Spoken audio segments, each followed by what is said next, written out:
5 years ago, a friend of mine showed me pictures of some elderly out there on their daily routine, laboriously pushing their carts loaded with carton boxes they had collected for recycling to make literally just a few dollars. By the sight of these pictures, tears were just rolling in my eyes. I asked why so many old people still needed to scavenge to support themselves in a city as fluent as Hong Kong.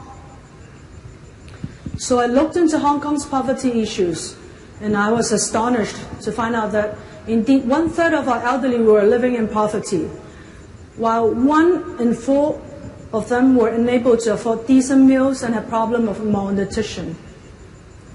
And you'll also be surprised that the gap between the rich and the poor in Hong Kong is right up there, the highest among the developed countries in the world. Most of these poor elderlies are living on their own without anyone taking care of them. While food is to many of us about enjoyment and lifestyle, food becomes the best option to cut expenses for these old people. Much aware that I belong to the group on the right, I felt obliged to do whatever I could to keep elderly full and warm so they could feel more secure about their old age lives. And much more important, they felt being loved and cared for. As I'm also concerned about environmental issues, the idea of recycling food came to mind. And statistics shows that to be viable means to solve the problem. Every day, Hong Kong dumps 3,600 tons of food waste into our landfills, which contribute to 1/3 of the total waste at these sites. A lot of these perfectly edible food, a lot of them were perfectly fine food when they got thrown away.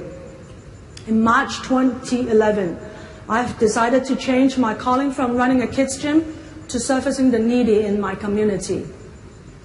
Food Angel was officially launched that year to what I call rescue surplus food from ending up in the landfills, bring them back to our kitchens, turn them into hot and nutritious meals box, and distribute them to the needy living in poverty. Now, we rescue over 4,000 kilograms of edible surplus food from over 150 local food donors every day.